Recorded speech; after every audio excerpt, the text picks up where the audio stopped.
What is up, Dodgers Nation? D-Mac here. We got a special guest, one of the Dodgers' recent draft picks. He was picked up in the fourth round, 128 overall pick, Mr. Jakob Wright, left-handed pitcher. Jacob, thank you so much for joining us here at Dodgers Nation, my man. Yeah, I'm excited, man. Thank you for having me. Yeah, we're so stoked. And just kind of first and foremost, just what goes through your mind when you hear your name called? You tell me before the show you grew up as a Dodgers fan. Is that a dream come true to hear your name linked with this historic organization that you're going here and you're going to learn with this organization, all the development and just everything that comes along with it? Oh, for sure. It's definitely a dream come true. I mean, even going through these meetings, we're learning about all the Dodger history and kind of the new guys still learning about it. But I'm kind of sitting in there like, I mean, I grew up like watching these teams, watching all these like great teams win World Series, all this stuff. And yeah, for sure, I'm excited to be here. And yeah, it's almost like I have no words to describe like what I feel. Because I mean, I saw pictures at Dodger Stadium as a kid, like on the steps, doing the dry reps as a pitcher and swinging the bat as the pitcher released the ball. So yeah, it truly is a dream come true. Yeah, just take me through that moment. Where were you? Just what was your reaction from your parents? How many text messages did you receive? Just kind of take me through that moment, just how big of a whirlwind it was. Yeah, for sure. So it was at my house in Paso Robles, and it was just all the close family there. So I got the call about, I'd say, 10 picks before, and my TV, funny enough, was a little bit behind. So my parents are getting like notifications on their phone, like congrats to Jacob and all this stuff, before it actually popped up on the screen. I was going to try and keep it a little bit on the down low, have everyone else surprised Yeah. as it came up. But yeah, once I heard my name called, the whole room erupted. And yeah, my phone actually was getting so many notifications that it like got really hot. So I had to like leave it alone because it was like burning a hole in my pocket. Just absolutely blowing up, man. I mean, Yeah. now just kind of take me back. I mean, you go to Cal Poly San Luis Obispo, and that's a great program for development. Just how important were they to getting to you where you are today? Oh, pivotal for sure. I mean, great coaches, Coach Lee, Seth Moyer, Gilly over there, all great coaches. I mean, they all could be head coaches. Two of them were. So going to that school, I grew a lot, both as a person and a player.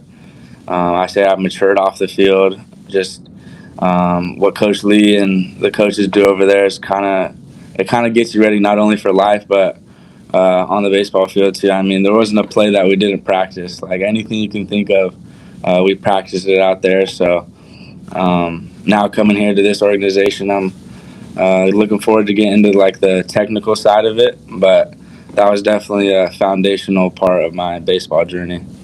Yeah, and you look at the year you had last season, 297 ERA, 15 starts, 101 strikeouts, 42 walks, and 88 innings.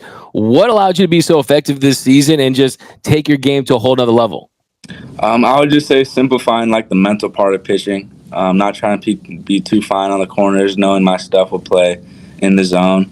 Obviously, as the higher I get, the more and more precise I have to be with all my pitches. But in college, it was kind of just like set up down the middle, let my stuff do the work, and it turned out well for me.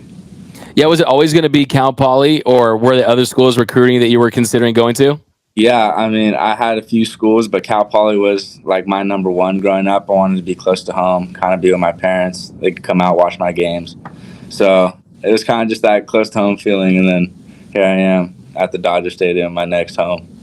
Yeah, absolutely. And if you look at the scouting reports on you, everyone talks about that slider, that nasty slider, saying it's going to be a 70 grade slider. Where'd you learn that pitch? I mean, where did it kind of unlock for you? And just kind of how would you, just the grip of it, kind of talk about that pitch and how it's such a weapon for you? Yeah, I would say so. When I was about 12, I started throwing a curveball, and it was always like a really good pitch. I just couldn't really command it too well, but when it landed, it was like almost like unhittable as a kid. And then when I got to college, we kind of switched it from more of a curveball to a slider. But the grip was always the same, like always just hooking the horseshoe. And I guess I just had that knack for spinning the ball. I never really worked on it or anything like that. But it was kind of been the same slider, curveball that I've had since I was 12. Yeah. And is there a moment where you kind of throw that one time, like, holy crap, man, that was freaking nasty? Yeah, for sure. I mean, there's ones that you'll like hit a right-handed batter with, and they'll swing at it. So I guess the proof is in the pudding, really. Yeah, you also work in that low 80s sweeper, got 20 inches of sweep across the plate with that one. Just kind of talk about that pitch. Yeah, a little firmer. Yeah, I mean, it's not too much different than my four seam, really. I kind of just like, if these are the two seams on the four seam, just twist my wrist a little bit and it just comes off like that. So all the pitches I throw are kind of like come natural to me, especially the pitches that move to the right. Still working on a changeup and stuff that I can get right-handed hitters out with, but stuff moving to the right comes fairly easy to me. With the high spin, it just takes the ball with it. So Yeah, and as far as what is going to be the focus to kind of take yourself to the next level, what do you think is the kind of the big key there? I would say it's getting my fastball on like a good, efficient line, so it carries more through the zone. I mean, it still has high spin, except the axis on it isn't very good, so it doesn't get that good carry as consistent as I want it to. And then obviously the changeup too. I think the changeup's a big time pitch for me to continue to be a starter and get right-handed hitters out. Yeah, and what have you heard as far as the Dodgers pitching lab? With, of course, right at the top, you got Mark Pryor and Connor McGinnis, but it just absolutely trickles down to the farm system as well. And they do as good of a job as any team at the minor league level. Just what have you heard, and how excited are you to kind of start that process? Yeah, so meeting the guys down here already, I'm super excited with. They're all super smart, very hardworking. It's like a open door policy. You can ask them whatever you want, whenever you want, which that helps a lot, really, with the trust that you have with them, like what they tell you. Just so you listen to it, really. And then we did go see the pitching lab. It's like nothing you've ever seen. They've got yeah, any pitching tool ever is in that lab, really. Like force plates in the ground, like 3D pictures of you. They got it all over there. So I'm excited to get to work on that. Yeah, just kind of talking to these guys through the years. It would be Bobby Miller, Gavin Stone. They always tell me that what the Dodgers do is you can use as much or as little as you want, as far as the analytics, as far as the game planning goes. And people just assume that, oh, they're going to throw you in the lab, they're going to force you to do all these things. But the truth of the matter is that really you can embrace however you want and how big you think that's going to be, as far as just saying, you know what, are you going to be all in on it, or you just kind of take advantage of all these resources that they do have? Yeah, for sure. Take advantage of all the resources. I'm trying to learn as much about myself and my body, my process that it takes to get on the mound every however so days. So I think it'll be a process of both learning my body, using the resources, and coming up with like a plan to move forward in a week to week, day to day schedule. Yeah, absolutely. And who were some of the pitches you kind of looked up to as you're growing up? Who were your guys? Oh, Kershaw for sure. He's the man. So I can't wait to meet him. He's like a idol for me. Mariano Rivera, even though he's a Yankee, one of the GOATs. And then we were just looking at like old Sandy Koufax videos too. So I would say those three probably. You're definitely going to be in great company with left-handed pitchers. This is the right organization for lefties. That's for sure. Yeah, Mookie was telling me that Mariano Rivera was on his Mount Rushmore for all-time players. Yeah, and a lot of people were kind of questioning that. I'm like, no, man. I mean, is more people have landed on the moon than runs he's given up in the postseason. That guy was one of the best to ever do it. Yeah. But just kind of when you watch Clayton Kershaw, I mean, you see the routine, you see the sustained excellence. It's really kind of hard to believe. This is his 17th season with the Dodgers. It's a new franchise record. But when you watch that, is it a thing where, okay, he's making it look so much easier than it truly is? Or just kind of what do you appreciate most from just watching him go out there and get it done?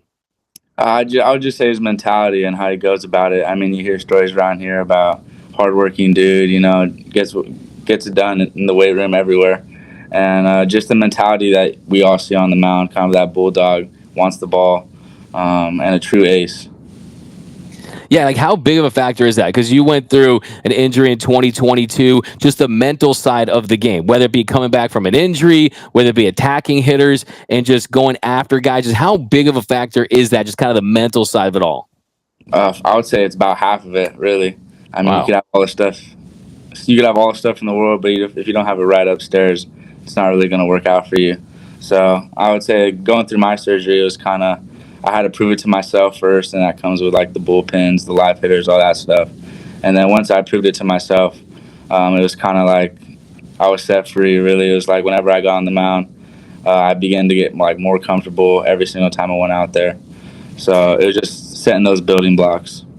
Yeah, what was the biggest challenge of making your way back from that injury?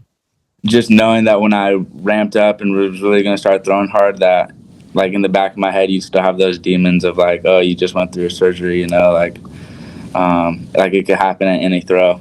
That was probably the biggest one. And then once I got over that, felt strong enough in my rehab and all that stuff that chances were that wasn't going to happen that way.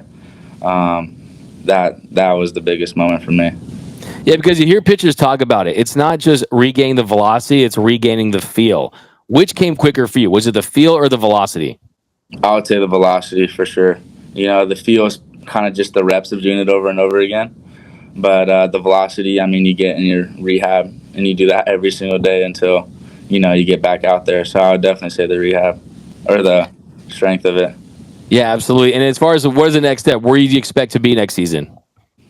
I mean, I'm trying to travel up these minor league ranks as fast as possible. I don't want to set any like crazy goals, but get to the big leagues as fast as possible, work on my fastball, changeup, improve my command, inside, outside, up, down, and just continue to get better in all aspects of pitching.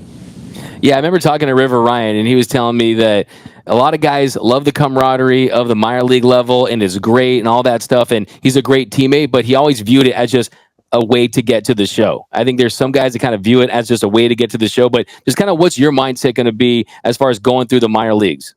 Yeah, I mean, learn as much from my teammates as I can. I mean, they're obviously, when I go out there, they'll be there longer than me. So there's always something to learn from them. And then, continue to build relationships with my teammates as I go up and hopefully into the big leagues. Yeah, and can you already visualize yourself kind of making that first start at Dodger Stadium, seeing all those decks? They're going to cut to your family on Sportsnet. They're going to be cheering and crying. I mean, just can you visualize that day already? Yeah. I mean, I've been visualizing it since I was probably 5 years old, So when that day does happen, I mean, pure excitement for me and my family. And just how important has your family been in just this whole entire journey? I mean, I wouldn't be here without them for sure. They said, taught me the morals of who I am today, taught me how to work hard, be determined, go after what I want, and then also like a shoulder to lean on when stuff isn't really going my way, talk it out with them, and they're always there for me. So, yeah, very grateful for them. Absolutely. Have you thought about what number you would want to wear at the big league level? You see Jack Flaherty's going to wear 0. It's the first time since 1985. 0. I did see that. I was telling my parents I want a single-digit number or 0, so that's funny you say that. But I don't know. Those single digits look clean, man. Yeah, I've always had a single-digit number. So hopefully, if I can, stick with a single-digit number. If not, I mean, whatever they give me is fine. Give me the uniform. Yeah, absolutely. Give me that Dodger script across the chest, man. Yep. Does it almost feel like it's like your senior year in high school and you're about to go to college, but like again now? You know what I mean? But it's, I was saying the exact same thing to my dad, like before it was happening, or after it happened. He was kind of talking about that, like, oh, are you excited? And I told him that exact same thing. I was like, it feels like I'm a senior in high school about to go to college. That's what it feels like. And he was like, yeah, he was still all excited and juiced, trying to talk it up. But that truly is what it feels like. Yeah, like what's your daily routine like? Are you still like working out? Are you throwing or? Yeah, so I'm out here in Arizona now, Glendale at the complex. So they have us working out, conditioning, lifting, and it's all kind of specialized to us. But so where do you think you will start though? Rancho? Yeah, if I had to guess, Rancho. It'll be next season, though, because I threw some innings, Yeah. So, yeah, we'll do some rapid round stuff right here, some quick answers. First and foremost, I think you kind of said this a little earlier. Who's your favorite player growing up? Clayton Kershaw. Favorite baseball movie? Sandlot. Classic. Sandlot. Favorite character? Smalls. Smalls. Killing me, Smalls. Dodgers player you're most looking forward to meeting? I mean, Kershaw. Has to be Kersh, right? Yeah. Has to be. It has to be Kersh. First car? My first car? Your first car, yeah. It was a BMW 328i. Nice. Good. Nice first car. Yeah. Any nicknames? Jake. My name's Jacob, so Jake, but nothing really too crazy. My dad used to call me Wakatuki Johnson. I don't know why. I think it was my gamer tag on Xbox. I don't know if you play that, but just so people wouldn't like mess with me, I don't know. It was just a crazy name. Now that works. That's cool. Yeah. And give me your pitcher Mount Rushmore. Pitcher Top Mount four of Rushmore. your favorite pitchers of all time. You can do greatest of all time, but what is your pitchers Mount Rushmore, Jacob? Okay, I got Kershaw. I got Mariano. I got Pedro Martinez, and Randy Johnson. The big unit, Randy Johnson. It'd be terrifying to face that guy. Any superstitions? I don't step on the chalk line when I play at all. Hey, that's class one, man. Yeah. Definitely for sure. Okay. If you weren't going to be a future Hall of Fame pitcher, what would you be doing in life? What would I be doing? I don't know. I think I'd probably be doing something like computer something, you know? Anything with like software, like IT stuff, that kind of interests me. So, I mean, I haven't really thought about it too much. I've been playing for so long, but yeah, probably one of those things. Yeah, that's what's up. What is the best meal you can cook for yourself? Baked potatoes and steak. Nice. Making me hungry, man. I haven't eaten dinner Yeah. tonight. That sounds like fire. Okay. Who is the GOAT of Major League Baseball? The GOAT of Major League That's a Baseball. tough one. You Jackie. can say pass. I know it's tough. Jackie Robinson. Oh, great answer. Hey, Dodger fans are going to love you, man, for that answer for sure. Can't top Jackie Robinson. Well, Mr. Jacob, my man, Jakob Wright, 4th round pick, 120 overall. He's going to be a fantastic starter for your Los Angeles Dodgers. Definitely know this guy, but love him before they all do. Jacob, we appreciate joining us here at Dodgers Nation. We wish you all the luck in the world. We know you're going to kill it at the minor league level. We can't wait to see your debut at Dodger Stadium one day, but thanks for the time and congratulations. Yep. Thank you, man. Appreciate it.